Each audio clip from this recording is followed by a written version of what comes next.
تعالى وبركاته. الفاتحة إلى حضرة النبي سيد الأنبياء صلى الله عليه وسلم.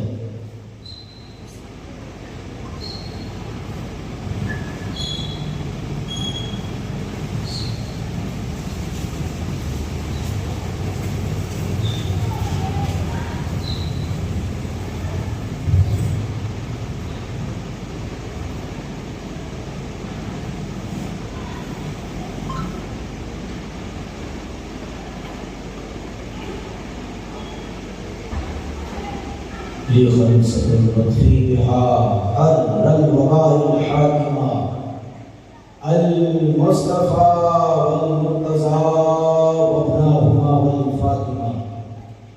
يا صديق يا عمر يا عثمان يا حيدر دفع شرك خيار يا شبير يا شبر. إن الله وملائكته يصلون على النبي يا أيها الذين آمنوا صلوا عليه وسلموا تسليما. اللهم صل على سيدنا شفيعنا وحبيبنا مولانا محمد وعلى آل محمد كما تحب وترضى وصل عليه. صلاة وسلام عليك يا رسول الله، صلاة وسلام عليك يا حبيب الله صلى الله عليه وسلم. سبحان ربك رب العزة عما يصفون وسلام على المرسلين والحمد لله رب العالمين.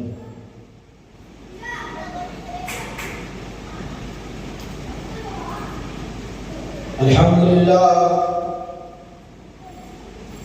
لله نحمده ونستعينه ونستغفره ونؤمن به ونتوكل عليه ونعوذ بالله من شرور أنفسنا ومن سيئات أعمالنا. من يهده الله فلا مضل له ومن يضلله فلا هادي له. ونشهد أن سيدنا ومولانا محمدا الذي كان عليا في درجاته فاطما في تطهيراته حسنا في صفاته شهيدا في تجلياته زين العابدين بعباداته باطلا في علم الأولين والآخرين بمعلوماته صادقا في أقواله كاظما في جميع أحواله متمكنا إلى مقام الرضا جواد كفه عند الله هاديا إلى سبيل النجاة عسكريا مع الغزاة مهديا إلى طريق اليقين غوث العالمين صلوات الله تعالى وسلامه عليهم أجمعين. أما بعد فأعوذ بالله من الشيطان الرجيم ببركة بسم الله الرحمن الرحيم. إنما يريد الله ليذهب عنكم الرجس أهل البيت ويطهركم تطهيرا. صدق الله مولانا العظيم وبلغنا رسوله النبي النبي المبين الكريم ونحن على ذلك لمن الشاهدين والشاكرين والذاكرين والحمد لله رب العالمين.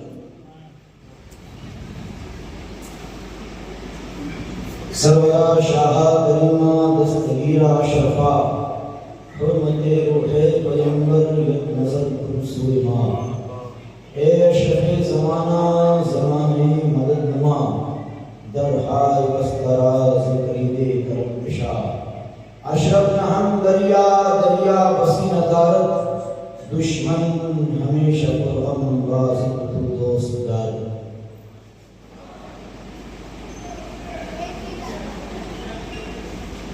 نعت شہ کونین کا دیوان رکھا ہے. نعت شہ کونین کا دیوان رکھا ہے. سامان رکھا ہے، بخشش کے لیے ہم نے یہ سامان رکھا ہے۔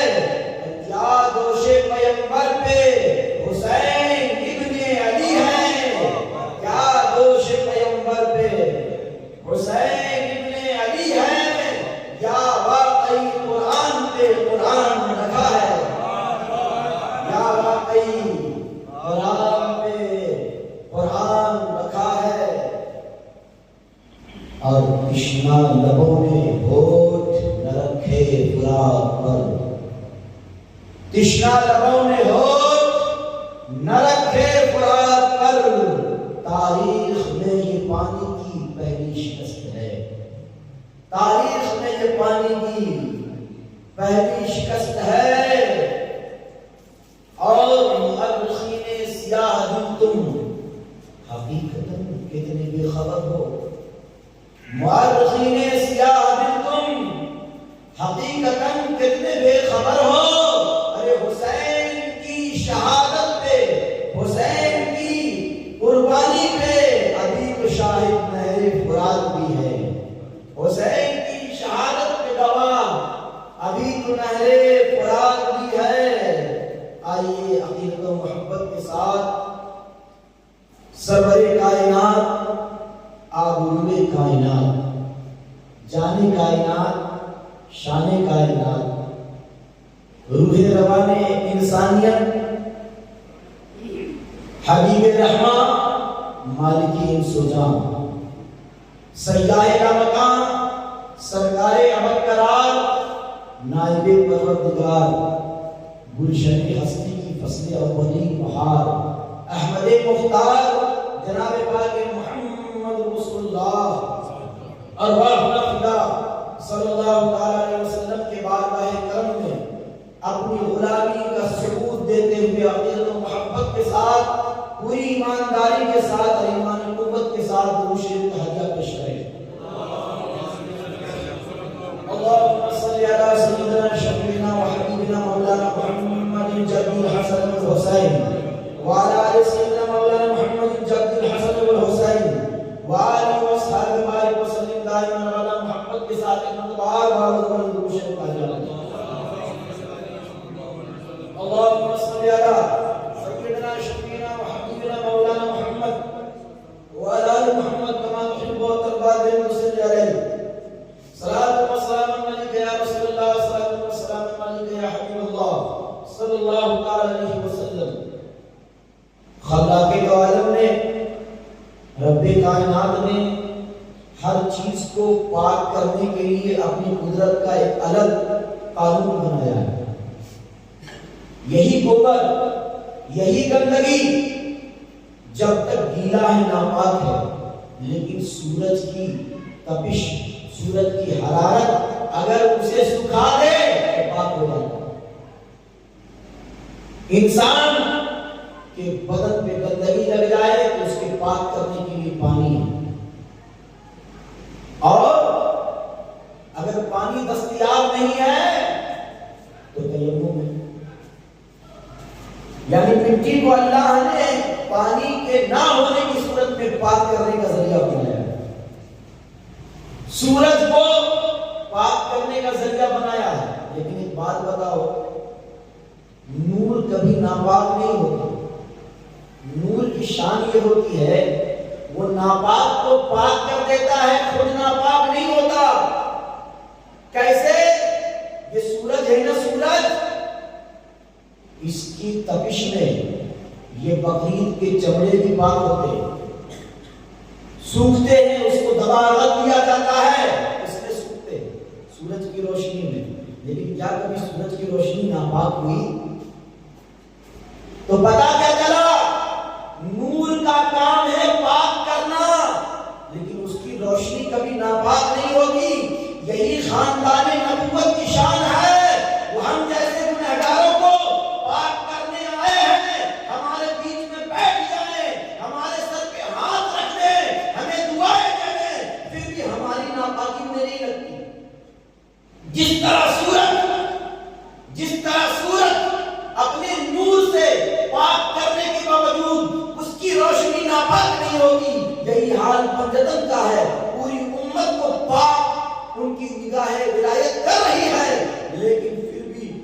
پاکی کے ذرات وہاں تک نہیں پہنچ سکتے۔ میرے دوستوں اور بزرگوں، مختصر سی تمہید کے بعد میں جس بات کی طرف آپ کا ذہن لے جانا چاہ رہا ہوں، پہلے قرآن کی تفسیر، پھر حدیث اور پھر واقعہ۔ اللہ نے انسان کو پاک رہنے کے لیے دو طرح کی پاکی کا حکم دیا۔ ایک پاکی، بات سمجھنے کی بات ہے نا، میں محنت تھوڑی، آپ بھی تو محنت کرو، اپنے دماغ کو زنگ مت لگاؤ، تھوڑی بھاری بات بھی سننے کی عادت ڈالو، حالانکہ میں بھاری نہیں کر رہا، بس اتنا کہوں گا کہ حسین کے نام پہ تھوڑے دیر کے لیے آپ اپنا ذہن ادھر رکھو، ہے نا، اس لیے کہ کچھ مسئلے کی بات سمجھا رہا ہوں تو آپ کا ذہن نہیں رہے گا، تو پھر آپ کہیں کہ بات سمجھ میں آئے گی۔ میں یہاں اسی نیت سے بیٹھا ہوں کہ ہر بات آپ کو سمجھ میں آئے، لیکن آپ کا دماغ ادھر ادھر جائے گا تو پوائنٹ چھوٹ جائے گا، پوائنٹ چھوٹ جائے گا تو آپ کو بات سمجھ نہیں پائے گی۔ تو سمجھو، انسان کو اللہ نے پاک رہنے کے لیے، انسان کی پاکی کے لیے دو ضابطے، ایک اس کا ظاہر کو پاک کرنا، ایک باطن کو پاک کرنا۔ جو چیز انسان کے ظاہر کو پاک کر سکتی ہے وہ باطن کو پاک نہیں کر سکتی، وہ باطن کو پاک نہیں کر سکتی۔ کیوں؟ پانی جو ہے نا وہ آپ کے چہرے کی گندگی کو دھل سکتا ہے، آپ کے چہرے کی گندگی کو دھل سکتا ہے، وضو آپ نے کیا، آپ کے گناہ جھڑ گئے، لیکن جو دل کی گندگی ہے اسے وضو نہیں دھل سکتا، اسے غسل بھی نہیں دھل سکتا۔ یہ پانی پاک ہے، طاہر ہے، مطہر ہے، یعنی خود پاک ہے، پاک کرنے کی صلاحیت رکھتا ہے، لیکن اس کے باوجود یہ تمہارے باطن کو پاک نہیں کر سکتا، تمہاری روح کی گندگی کو پاک نہیں کر سکتا۔ اس کی روح کی گندگی کیسے پاک ہوگی؟ تو قرآن کہتا ہے وَيُزَكِّيهِمْ، سنو، ہم نے جو نبی تمہارے بیچ میں بھیجا ہے نا، اس کا ایک کام کیا ہے؟ وہ تمہاری روح کو پاکیزہ بنانے کے لیے ہے، وہ تمہارے دل کو پاکیزہ۔ وَيُعَلِّمُهُمُ الْكِتَابَ وَالْحِكْمَةَ، بعد میں اللہ نے کہا، پہلے کیا کہا؟ نبی کا پہلا کام کیا، منصب کیا اللہ نے بتایا کہ پہلے تمہاری روح کو میرا مصطفیٰ پاک کرے گا، پہلے تمہارے دل کو پاک کرے گا، اس کے بعد میرے کلام کا نور، حکمت اور دانائی اور علم بعد میں ڈالے گا۔ کیوں؟ اس لیے کہ اگر دل ناپاک ہونا، یہ ساری تباہی، بربادی، اختلاف کیوں ہے؟ علم مل گیا، دل پاک نہ ہو سکا۔ میرے مصطفیٰ کی سنت کیا ہے؟ میرے نبی نے پہلے اپنے ماننے والوں کے نظر کو پاک کیا، دل کو پاک کیا، روح کو پاک کیا، حکمت کی بات بعد میں سکھائی، کتاب کی بات بعد میں سکھائی، پہلے دل کو صاف کروایا، پہلے روح کو پاک کروایا۔ تو نبی کا منصب کیا ہے؟ وَيُزَكِّيهِمْ، مطلب تمہاری روح کو پاک کریں تو کسی کارخانے میں تمہاری روح پاک نہیں ہوگی، کسی کارخانے میں تمہارے دل کی گندگی پاک نہیں ہوگی، حتیٰ کہ جو ظاہری صفائی کا ذریعہ ہے نا پانی، اس سے بھی دل پاک نہیں ہوگا، اس کے لیے ضرورت پڑے گی تمہیں نبی کی۔ اب جو بات ہے نا وہ تار سے تار ملا ہوگا۔ بڑا پیارا نقطہ میرے ذہن میں آ گیا ہے، آپ کی توجہ، زیادہ دیر میں آپ کا نہیں لوں گا، یعنی کہ زیادہ لمبا نقطہ کر دوں تو آپ کے دماغ، اتنا میں زور آپ کے دماغ میں نہیں دے رہا ہوں، لیکن سنو، نبی کا کام کیا ہے؟ تمہارے ظاہر کو بھی پاک کرنا، تمہارے باطن کو بھی پاک کرنا۔ ظاہر کو پاک کرنے کے لیے نبی نے طریقہ بتا دیا، حدث لاحق ہو جائے وضو کر لو، جنابت لاحق ہو جائے غسل کر لو، ہو گئے پاک۔ لیکن روح کو پاک کرنے کے لیے ہمیشہ اس امت کو نبی کی ضرورت رہے گی، ہمیشہ اس امت کو نبی کی ضرورت رہے گی۔ آقا وصال کر گئے، میرے آقا ہم آپ کے بارگاہ کرم میں ایک سوال لے کے آئے ہیں، میرے آقا ہماری روح کو آپ کون پاک کرے گا، ہمارے دل کو آپ کون پاک کرے گا، ہمارے دماغ کو آپ کون پاک کرے گا؟ ظاہری پاک کرنے کا سامان تو آپ نے دے دیا، یہ باطن کو کون پاک کرے گا؟ تو کہا میرے غلام، تو نے قرآن پڑھا نہیں؟ قرآن میں اللہ نے کیا فرمایا ہے؟ انما یرید اللہ لیذھب عنکم الرجس اہل البیت ویطہرکم تطہیرا، کہ بے شک اللہ ارادہ کرتا ہے نبی کے گھر والوں کہ تمہیں خوب پاک کر دے۔ خوب خوب کا پاک کر دے. کہ یہ رب کا ارادہ کیوں تھا کہ اہل بیت کا باطن بلند رہے، پاک رہے، صاف رہے. یہ اہل بیت قیامت تک کے رہنے والے لوگ ہیں نا. نبی کا خاندان قیامت تک رہے گا نا. اس جہاں سے مٹ گئے شاہان زمانہ کے نام، اس جہاں میں بس نام و نشان پنجتن رہ جائے گا. نام و نشان پنجتن رہ جائے گا. حسین کی اولاد قیامت تک رہے گی. توجہ توجہ. حسین کی اولاد قیامت تک رہے گی. امام حسن کی اولاد قیامت تک رہے گی. میرے رسول کہہ رہے ہیں سنو، اللہ نے میری اہل بیت کو ان کے پاکی کا اعلان سرٹیفکیٹ خدا نے قرآن میں دے دیا. انما یرید اللہ، بے شک اللہ ارادہ فرماتا ہے. خدا کے ارادے کی شان کیا ہے؟ کن فیکون. رب کہتا ہے ہو جا، کائنات ہو جاتی ہے. اس کے ارادے اللہ نے ارادہ کیا ہے. جس کو منصب نبوت کو جو نبی کے بعد سنبھالنے والے ہیں انہیں پاک کرنے کا ارادہ کس کا ہے؟ احکم الحاکمین کا ہے، رب العالمین کا ہے. تو بتاؤ وہ پاک ہوئے کہ نہیں؟ پاک کرنے والا کون ہے؟ اب پاک کس شان سے کیا؟ جو بات میں بتانا چاہتا ہوں یہ ہے کہ روح کی پاکی کے لیے میرے آقا سامان کیا ہے؟ کیا سنو، میری اہل بیت قیامت تک رہے گی. میری اہل بیت میں ہر زمانے میں حسن و حسین کے اولاد میں ایسے لوگ ہوں گے جو روح کی پاکی کے اعلیٰ معیار پہ ہوں گے. میں نے اپنے خاندان کو صبح قیامت کے لیے تک کے لیے اسی لیے تو چھوڑا ہے. ارے جب تمہارا بدن پاک ہوگا تو پانی تمہیں پاک کرے گا، اور تمہاری روح پاک ہوگی تو حسین کی اولاد تمہاری روح کی ناپاکی کو پاک کرے گا. کبھی زین العابدین کی شکل میں، کبھی امام محمد باقر کی شکل میں، کبھی امام جعفر صادق کی شکل میں، کبھی امام موسیٰ کاظم کی شکل میں، کبھی امام تقی کی شکل میں، کبھی امام نقی کی شکل میں، کبھی علی جواد کی شکل میں، کبھی امام حسن عسکری کی شکل میں، کبھی غوث اعظم کی شکل میں، کبھی غریب نواز کی شکل میں، کبھی صابر پاک کی شکل میں، کبھی مخدوم پاک کی شکل میں. صدیاں بدلتی جائیں گی لیکن میرے دیوانوں، انما یرید اللہ یذھب عنکم الرجس اہل البیت ویطہرکم تطہیرا. کیوں؟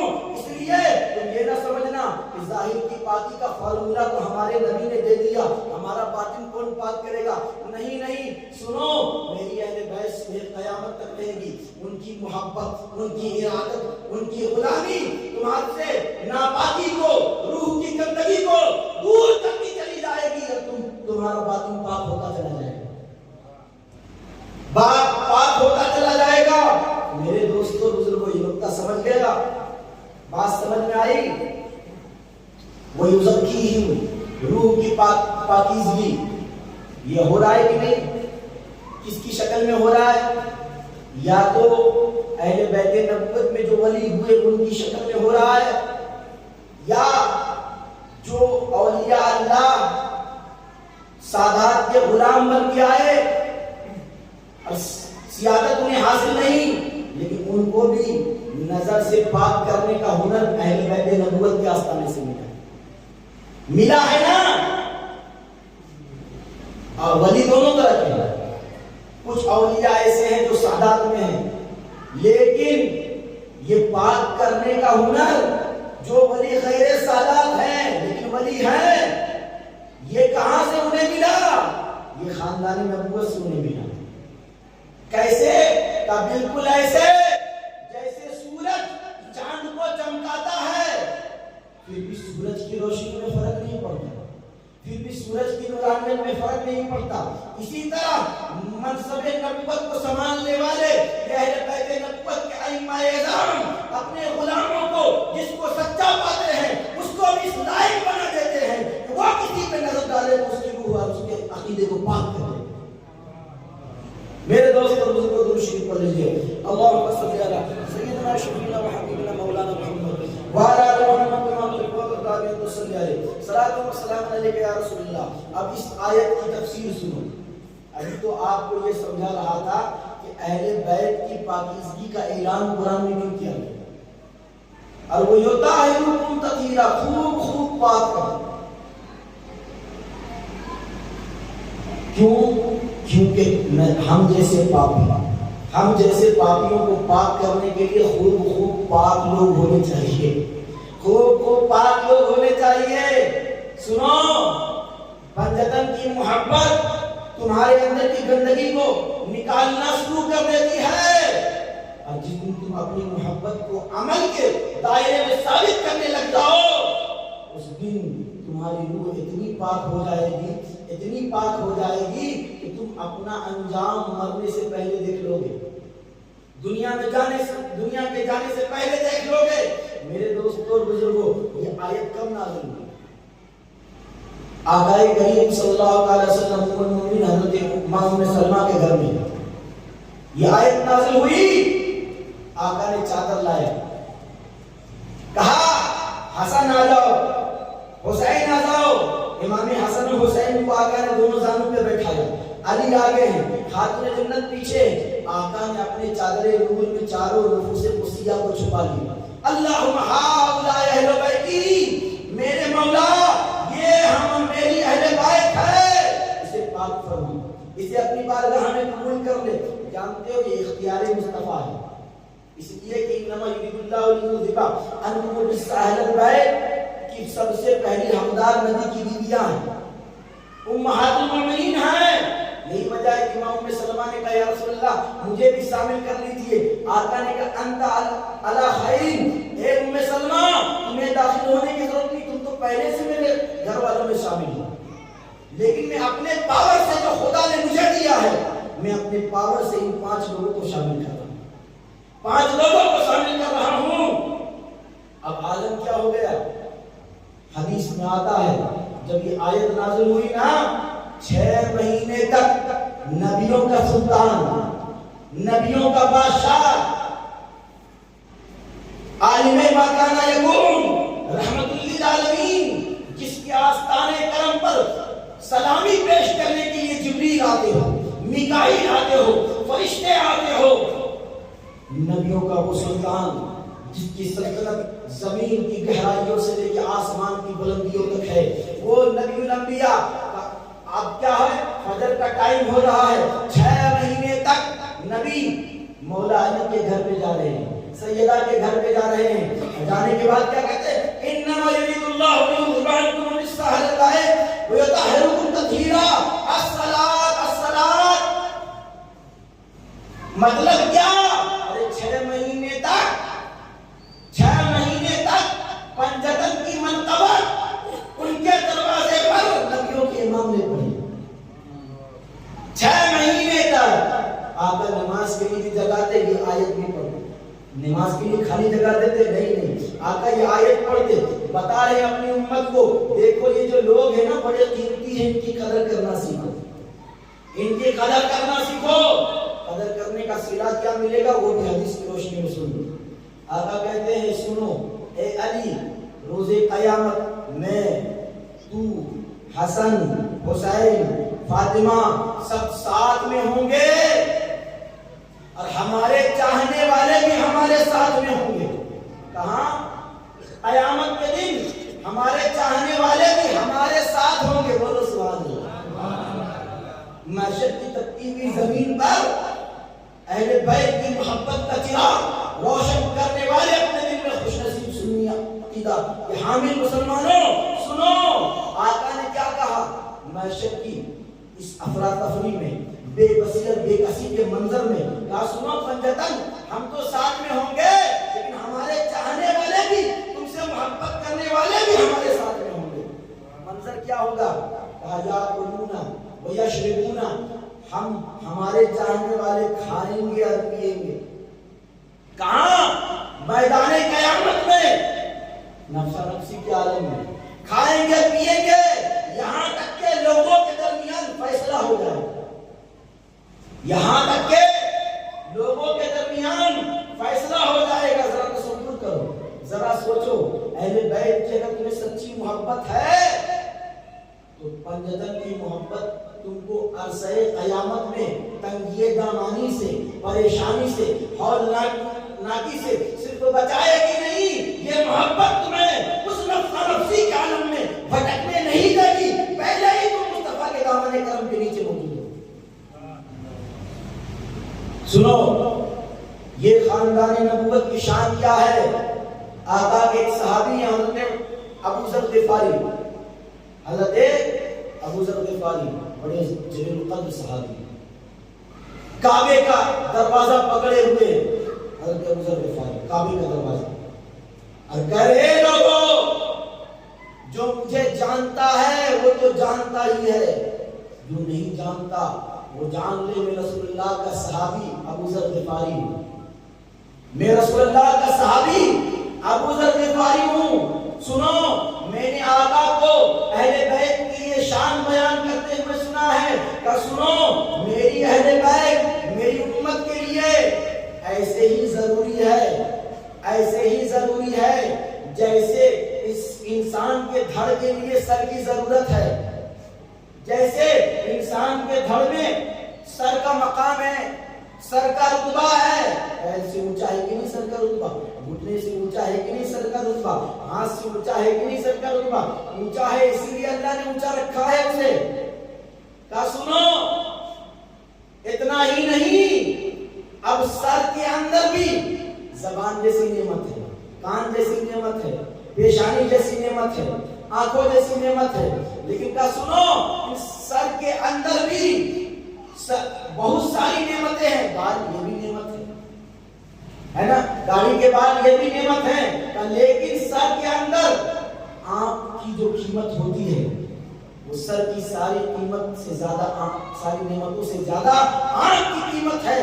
آنکھ نہیں تو دنیا پہ نور ہے. کہا سنو میری اہل بیت کی مثال میری امت کے لیے ایسے ہی ہے کہ اگر اہل بیت نہیں تو سمجھو کہ تمہارے پاس سر نہیں, سر نہیں.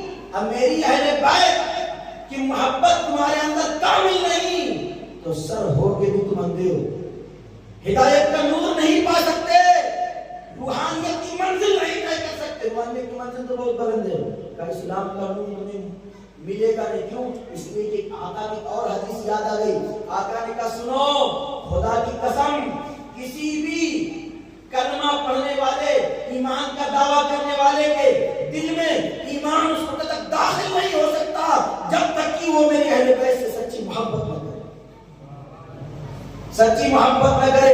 درود شریف پڑھیے اللہم صلی علی سیدنا شفیعنا و حبیبنا مولانا محمد وعلی آل محمد کما تحب و ترضى صلی علیہ صلاۃ و سلام علیک یا رسول اللہ, صلاۃ و سلام علیک یا حبیب اللہ.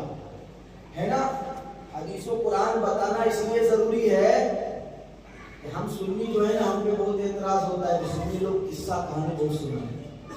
ہم جن کی یاد منانے بیٹھے ہیں نا ان کی شان قرآن و حدیث میں اتنی ہے کہ خالی ان کی شان بیان کرتے چلے جائیں تو کربلا کا واقعہ بھی بیان کرنے کا موقع نہ ملے, اتنی شان ہے.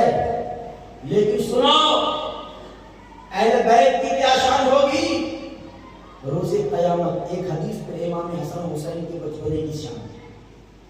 روز قیامت آقا کہتے سنو اے علی, روز قیامت سارے نبی اپنے نورانی نورانی سواری پر سوار ہوں گے. اے علی حضرت صالح علیہ السلام اپنی اونٹنی پر سوار ہوں گے. وہ اونٹنی جو ایک دن پورے تالاب کا پانی پی لیتی تھی اور اس دن جب دودھ دیتی تھی نا تو پوری قوم پیٹ بھر کے دودھ پی لیتی تھی, ساری قوم کا پیٹ بھر جاتا ہے نا, اسے ناقد اللہ کہا جاتا ہے.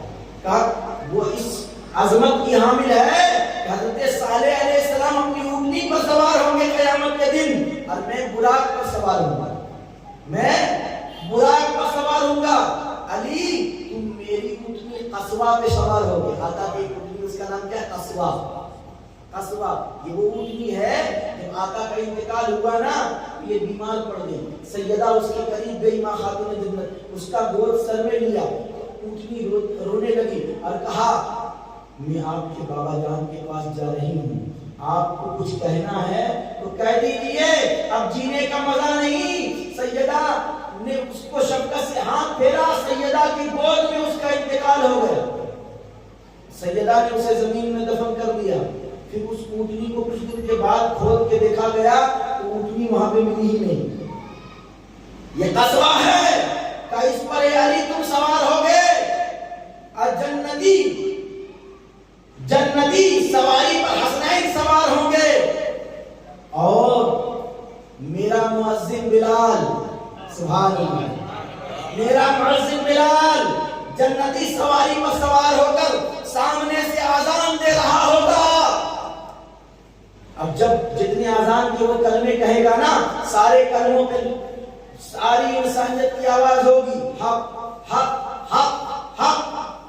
جب حضرت بلال میدان قیامت میں آذان دیں گے، کہا جب بلال پہنچے گا اشہد ان محمد رسول اللہ،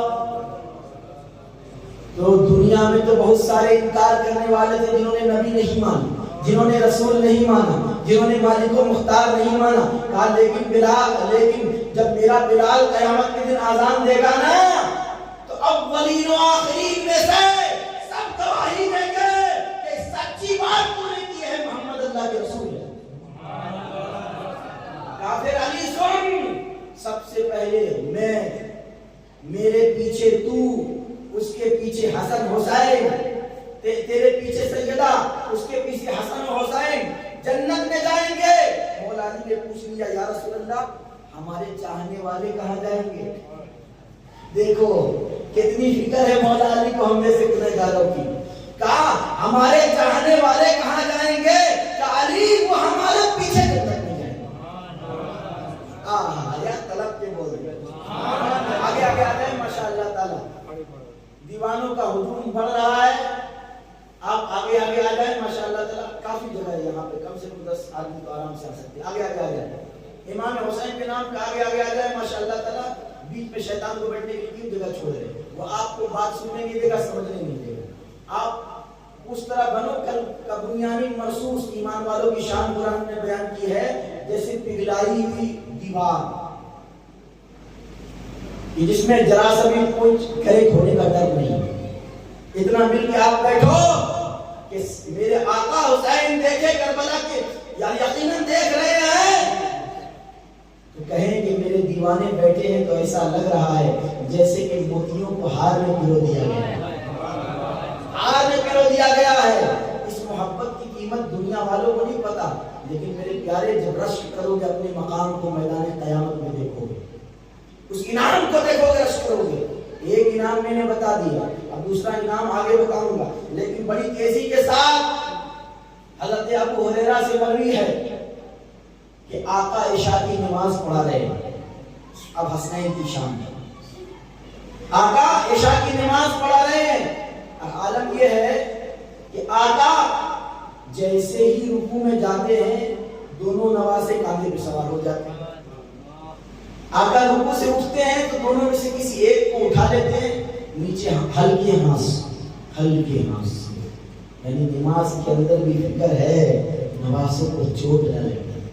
ہلکے ہاتھ سے آقا، کیا کوئی امتی کر سکتا ہے؟ نہیں، اجازت نہیں۔ ہلکے ہاتھ سے نیچے رکھتے ہیں، پھر آقا سجدے میں جاتے، دونوں نواسے کو سوار ہو جاتے ہیں۔ اسی طرح آقا جب سجدے میں جا رہے دونوں نواسے سوار، نماز آقا نے بہرحال پوری کی۔ روایت کرنے والے کون ہیں؟ حضرت ابو ہریرہ۔ آقا نے نماز پوری کی، رات کا اندھیرا، یہ لائٹ تو تھی اس زمانے میں، رات کا اندھیرا ہو گیا۔ حضرت اب دونوں شہزادوں کے گھر کے جانے کی باری آئی۔ میں نے کہا یا رسول اللہ آپ کے نورانی شہزادوں کو میں سیدہ کے گھر تک آستانے کرم تک چھوڑ دوں؟ آقا نے کہا نہیں، آقا کو آج نہیں کہنے کا مقصد کچھ اور تھا، مقام حسنین دکھانا تھا۔ یہ صحابی جو ہے نا، صحابی وہ خوش نصیب قوم ہے جنہوں نے نبی کے مسکرانے کو بھی حدیث کی شکل میں موجود رکھا ہے۔ بتایا امت کو کب میرے آقا ناراض ہوئے، کب مسکرائے۔ کوئی بات بتاتے ہوئے آقا کھڑے ہو گئے، بیٹھ گئے، اس انداز کو بھی بیان کیا۔ کہا اے ابو ہریرہ رکو، اچانک بجلی چمکی، اچانک بجلی چمکی۔ بجلی جو چمکتی ہے نا، جتنی تیزی کے ساتھ اس کی روشنی آتی ہے اتنی تیزی کے ساتھ واپس بھی چلی جاتی ہے، لیکن آج لگتا ہے نبی کا اشارہ ہے بجلی کو، کڑکتی ہوئی بجلی کو اشارہ ہے۔ آج حسنین کی عظمت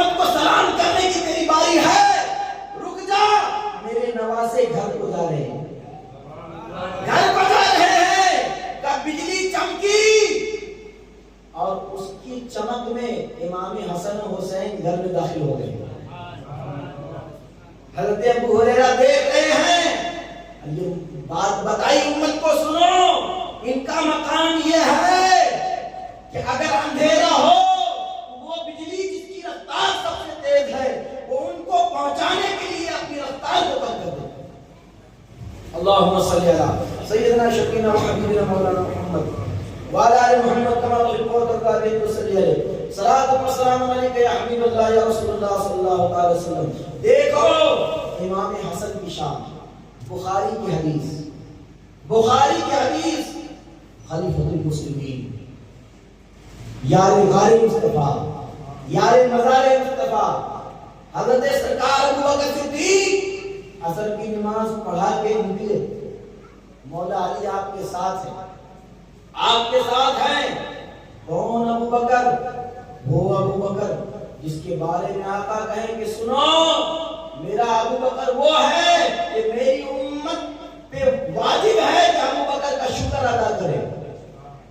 وہ صدیق اکبر جس کے بارے میں آقا کہے سنو اللہ نے ہر انسان کو وہاں کی مٹی سے پیدا کیا ہے جہاں وہ دفن ہوگا، اور میرے عمر اور ابو بکر کو جس مٹی سے اللہ نے میرا مجسمہ خاکی بشری بنایا ہے اسی مٹی سے صدیق کا بھی خاکہ بنایا گیا ہے اور عمر کا بھی خاکہ بنایا ہے. یہ شان ہے صدیق اکبر کی. لیکن سوچو محبت، عشق، کیونکہ میرے آقا نے کہا سنو اصحابی کا نجوم فبأیہم اقتدیتم اہتدیتم، میرے صحابہ یہ آسمان ہدایت کے ستارے ہیں، تم نے جس کی بھی اقتدا کر لی منزل مقصود تک پہنچ جاؤ گے. اور اہل بیت نبوت کے منصب کو نبی کے بعد بتائے گا کون؟ اہل بیت کی شان کو نبی کے بعد بتائے گا کون؟ سب سے پہلے صدیق اکبر نے بتایا، کیونکہ یہ مثال ہے نا امت کے لیے، ہدایت کے ستارے ہیں. امت کا منصب ہے ان سے محبت کرنا. اور یارو انہوں نے تو ایسی محبت کی بعد والوں کے اندر ہمت بھی نہیں، ویسی محبت ہمیں کرسی مل جائے، سچائی ہے، ہمیں مقام مل جائے تو کون پوچھتا ہے خاندان نبوت کے افراد کو. لیکن صدیق اکبر خلیفۃ المسلمین ہے. صرف خلیفۃ المسلمین نے یہ شان صدیق کی اتنی ہے کہ مہینوں حدیث بیان کی جا سکتی ہے صدیق اکبر کی شان کی. ایک بزرگ نے صدیق اکبر کی شان کو بیان کرتے ہوئے 1000 حدیث لکھی ہے. کتنی حدیث سمجھ رہے ہو؟ نبی نے جو بیان کیا ہے کہ میرے صدیق کی یہ شان ہے، یہ شان ہے، یہ شان ہے. 1000 حدیث. وہ صدیق اکبر. اب بات سمجھ میں آئے. وہ صدیق اکبر کوئی کسی کی عزت کرتا ہے نا، جو عزت کرتا ہے لوگوں کی نظر ہوتی کہ وہ کتنا اونچا ہے، وہ کتنا اونچا ہے، انسان کی نظر جاتی ہے. صدیق کی عظمت کو آپ نے سمجھنے کی کوشش کی. اب دیکھو عشق صدیقی، دیکھو صدیق اکبر کا جگر، دیکھو رسول کی محبت میں کیسا بھرپور ہے. صدیق اکبر عصر کی نماز پڑھا کے آئے، مولا علی ساتھ میں ہے، امام حسن تصویر مصطفیٰ. نبی کے بعد صحابہ کو بے چینی ہوتی تھی تو رسول اللہ کے شہزادے امام حسن کو دیکھ لیتے تھے، ان کے بے قرار دل کو قرار مل جاتا تھا، سکون مل جاتا تھا. صدیق اکبر آئے، امام حسن کھیل رہے، وہ عرب کی زمین ہے، عرب کی زمین، دھولوں کی زمین، کنکری اور پتھر کی زمین، تپتی ہوئی زمین. ظاہر سی بات ہے بچہ جب زمین پہ کھیل رہا ہو تو کپڑے پہ تو غبار لگے گا ہی، دھول تو لگے گا ہی. ہم تو یہ کہتے ہیں کہ وہ دھول بھی خوش نصیب ہے جو امام حسن کے قدموں کو چھو رہا ہے. آپ کے اس اقدس کو بلائے لے رہا ہے کہ آقا کی مثال کے بعد ایک تصویر مصطفیٰ آپ سے ہم برکت اس امید حاصل کر رہے ہیں کہ جو فیضان آقا سے ہمیں ملتا تھا وہ فیضان آپ کے نالین میں رہ کے بھی ہمیں ملنا ہے. صدیق اکبر آگے بڑھے اور بے ساختہ، کس عالم میں امام حسن ہے نہیں، بے ساختہ آگے بڑھے. صدیق کے جانثال امام حسن کو اٹھایا، دوسرے لفظوں میں تصویر مصطفیٰ کو اٹھایا، اٹھا کر اپنے کاندھے پر بیٹھا لیا. اب دیکھو کاندھے پہ بیٹھا کے رسول اللہ کے نواسے کی منقبت بیان کر رہے ہیں. تاریخ میں یہ تنہا واقعہ نظر آتا ہے. تاریخ میں یہ اکیلا واقعہ نظر آتا ہے کہ رسول اللہ کے نواسے کو کاندھے پر بیٹھایا بھی اور بیٹھانے کے بعد امام حسن کی منقبت پڑھ رہے ہیں. کون بیان کرے امام حسن کی شان؟ صدیق اکبر. کیسے بیان کیا وہ بھی طبیعت جھوم جاتی ہے. اے علی، اے علی، حسن جو ہے نا، حسن وہ تصویر مصطفیٰ ہے، اس کا چہرہ اے علی تجھ سے نہیں میرے نبی سے ملتا ہے، تجھ سے نہیں. مولا علی مسکرا دیے کیونکہ بات سچی تھی نا. علی یہ جو ہے نا، یہی صدیق کا کاندھا ہے جس پر نبی بیٹھے. ہجرت کی شب نبی بیٹھے ہیں اور یہی صدیق کا عشق ہے کہ آقا کی مثال کے بعد جب تصویر مصطفیٰ کو دیکھا کنٹرول نہ کر سکے، آگے بڑھے کے ساتھ امام حسن کو اپنے کاندھے پر بیٹھا دیا اور دنیا والوں کو بتایا کہ سنو سنو، تم یہ مت سمجھنا کہ صرف میں نے نواسے کو بیٹھایا ہے، ارے میں نے تصویر مصطفیٰ کو بیٹھایا ہے، اپنے آقا کو کاندھے پر پھر سے بٹھایا ہے. میرے دوستوں اور بزرگوں، یہ نواسے رسول اللہ کی شان. اب آؤ حسنین کی شان، اہل بیت نبوت کی شان. عمر فاروق اعظم کی نظر. عمر، بار بار عمر فاروق اعظم کا آپ ذکر سنتے ہیں. میرا عمر وہ ہے جس کے نام سے بھی شیطان بھاگ جائے، ہے نا. عمر کی شان، عمر کی بارگاہ میں مقام امام حسن کیا ہے. یہ ایمان تازہ کرنے کی باتیں ہیں، آپ تھوڑا زندہ دلی کے ساتھ سنو، ہے نا. اس لیے کہ مجھے ڈاؤٹ ہو جاتا ہے، میں نے زیادہ آؤٹ اسٹوک بات تو نہیں کر رہا ہوں، بات صرف آپ کے سمجھ کی کر رہا ہوں. سنو،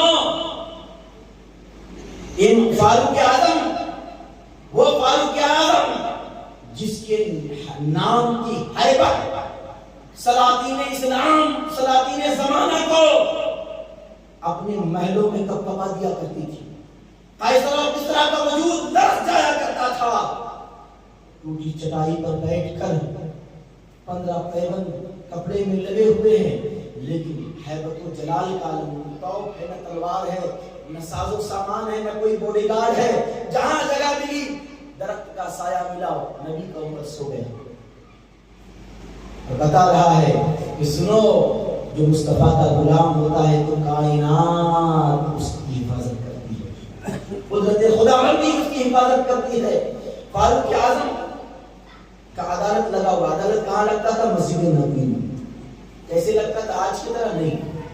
بیٹھ گئے مصلی پر، نماز پڑھائے، مصلی پہ بیٹھ گئے، مسلمان آ رہے ہیں اپنی اپنی پریشانی بتا رہے ہیں، دوسرے ملک سے لوگ آ رہے ہیں اپنی اپنی پریشانی بتا رہے ہیں، معاملات طے ہو رہے ہیں. امام حسن کو فاروق اعظم نے کہا کہ حضور آپ سے ملاقات مجھے کرنی ہے. جب دروازے پہ آئے نا تو دکھا کہ حضرت عبداللہ ابن عمر دروازے پہ کھڑے ہیں. عبداللہ ابن عمر دروازے پہ کھڑے ہیں. اب آپ اجازت مانگ رہے تو آپ کو اندر آنے کی اجازت نہیں ملی، کیونکہ بڑے بڑے صحابہ سے فاروق اعظم کچھ خاص مشورہ کر رہے ہیں.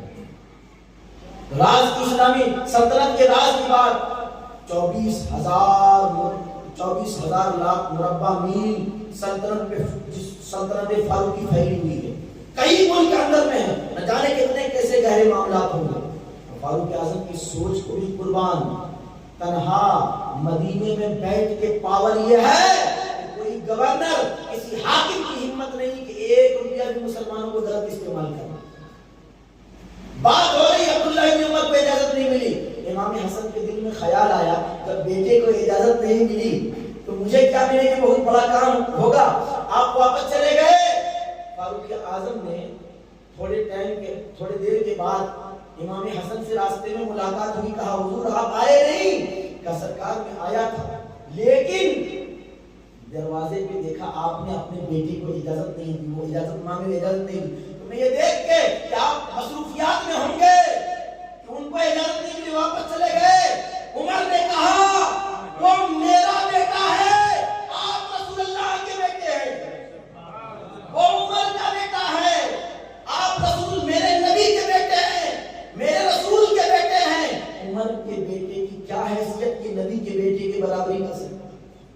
نبی کے بیٹے کی برابری کر سکے. پھر فاروق اعظم نے اپنا امامہ ہٹایا, اپنے بال کو ننگا کیا اور کہا میرے سرکار یہ سر میں جو ہمارے بال ہیں نا, یہ بال بھی اللہ نے خاندان نبوت کے صدقے میں عطا کیے, خاندان نبوت کے صدقے میں عطا کیے ہیں. لوگ کہتے ہیں کہ صحابہ کو تم چھوڑو گے تو اہل بیت کی محبت کو سمجھ ہی نہیں پاؤ, چانس ہی نہیں ہے. یہی فاروق اعظم ہے, یہی فاروق اعظم ہے. ایک معاملہ پیش آیا, ایک معاملہ پیش آیا کیا کہ جب سلطنت اسلامیہ بڑھی تو کہا کہ اب جو مسلمان مجاہدین جہاد کر رہے ہیں, ظاہر سی بات ہے دنیا تو کما نہیں رہے, اللہ کی رضا کے لیے نکلے, ان کے بچے بھی ہیں, اہل خانہ بھی ہیں, تو کہا کہ بیت المال سے ان کا ماہانہ وظیفہ مقرر کیا جائے, ان کی تنخواہ مقرر کی جائے. تو یہ فاروق اعظم کو صحابہ نے مشورہ دیا, تو کہا کہ کیسے کیا جائے. کہا کہ بادشاہان عجم جو ہے نا, روم امپائر کے جو بادشاہ, ان کے یہاں جو سرکاری لوگ ہوتے ہیں, سرکاری ورکر ہوتے ہیں, سرکاری فوج ہوتی ہے, ان کا نام لسٹ میں لکھا جاتا ہے, ان کی سیلری کتنی ہوگی, ان کی تنخواہ کتنی ہوگی, ان کو سالانہ اور مہینہ کتنا دیا جائے گا.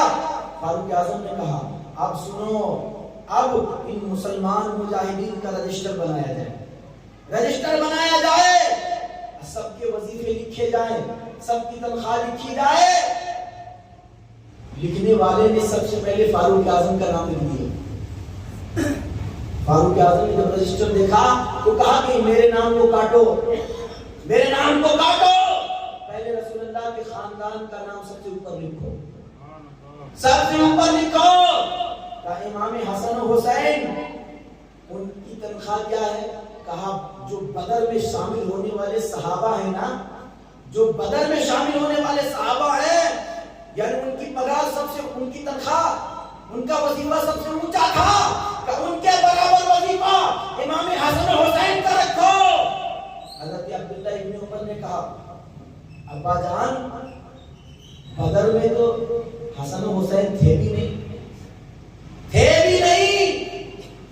میں یہ نہیں کہتا کہ امام حسن و حسین کو اتنا وظیفہ کیوں دے رہے ہیں, لیکن کم سے کم میرا وظیفہ بھی تو امام حسن و حسین کے برابر کر دو, میرا وظیفہ تو امام حسن و حسین کے برابر کر دو.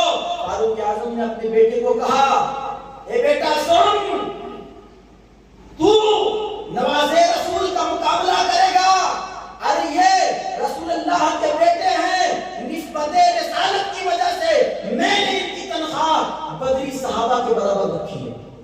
یعنی جو تنخواہ ملے گی مولا علی کو وہی تنخواہ ملے گی امام حسن کو, امام حسین کو. کس وجہ سے؟ بدر میں شامل ہوئے نہیں, بہت چھوٹے ہوئے سے. کیوں؟ کہ اس وجہ سے کہ ان کو جو دربار رسالت میں مقام حاصل ہے بیٹا, وہ مقام تجھے حاصل نہیں ہے. میرے نبی کے جو جتنے یہ دونوں پیارے ہیں, اس پیار کو لفظوں میں سمجھایا نہیں جا سکتا. یہ فاروق اعظم روشی پڑھی اللہم صلی اللہ علیہ سیدنا شفیعنا حبیبنا مولانا محمد وعلی آل محمد کما تحب و ترضى بهم صلی علیہ صلاۃ و سلام علیک یا رسول اللہ, صلاۃ و سلام علیک یا حبیب اللہ صلی اللہ تعالی علیہ وسلم. یہ حسنین کی شان ہے. مختصر سا واقعہ پھر آگے کی بات کریں. امام حسن و حسین دونوں کشتی لڑ رہے ہیں, دونوں کشتی لڑ رہے ہیں. اب کشتی لڑ رہے ہیں تو سیدہ دیکھ رہی ہیں کہ آقا کشتی لڑوا رہے ہیں. مسلمان کو ہمیشہ اپنے بچوں کو یہ سب چیز سکھانی چاہیے, ہے نا, کشتی لڑنا سنت ہے. آقا اپنے نوازوں کو کشتی لڑا رہے ہیں. آپ کے بازو مضبوط نہیں ہوں گے تو کسی کے کام نہیں آ سکتے. ارے بازو مضبوط ہوگا تب تو کسی پہ ظلم ہو رہا ہوگا تو آپ ساتھ دے سکو گے. ظالم کا پنجہ دبوچنے کے لیے آپ کے ہاتھ میں بھی تو طاقت ہونی چاہیے. یہی تو دشمن اسلام نے کا حربہ ہے. یہ تیر کا نشانہ, یہ تیر کا نشانہ لگانا میرے نبی کی سنت تھی, ہم نے چھوڑ دیا. آج دنیا میں سب سے زیادہ تیر کا نشانہ لگانے میں ماہر یہودی قوم ہے. وہاں کی عورتیں ہوا میں سوئی کو پھینکا جائے تو ہوا میں سوئی پہ نشانہ لگا دیں. مسلمان بھول گیا سیرت نبی کو بھول. بہرحال آقا کشتی لڑوا رہے ہیں جن کے بیچ میں امام حسن و حسین کے بیچ میں. سیدہ دیکھ رہی ہے لیکن عجب معاملہ ہے, عجب معاملہ ہے. آقا امام حسن کو کہہ رہے ہیں حسین کو طاقت سے پکڑ لو, حسین کو طاقت سے پکڑ لو. سیدہ کہتی یا رسول اللہ یہ بڑا ہے وہ چھوٹا ہے, آپ امام حسن کا کی سائڈ لے رہے ہیں, امام حسن کو سپورٹ کرے. کہا نہیں تو مجھے دیکھ رہی ہے, ارے ادھر جبریل بیٹھے ہیں, جبریل کہہ رہے ہیں حسین حسن کو مضبوطی سے پکڑ لو. نعرہ تکبیر, نعرہ رسالت, جشن شہید اعظم. اے حسین ابن علی تیری شہادت کو سلام, دین حق اب نہ کسی دور میں تنہا ہوگا, دین حق اب نہ کسی دور میں تنہا ہوگا. کیا صرف مسلمان کی آنکھوں کے تارے ہیں حسین, ارے چرخے نوے بشر کے ستارے ہیں حسین. انسان کو بیدار تو ہونے دے دو, ہر قوم پکارے گی ہمارے ہیں حسین. وآخر دعوانا الحمدللہ رب العالمین. سلام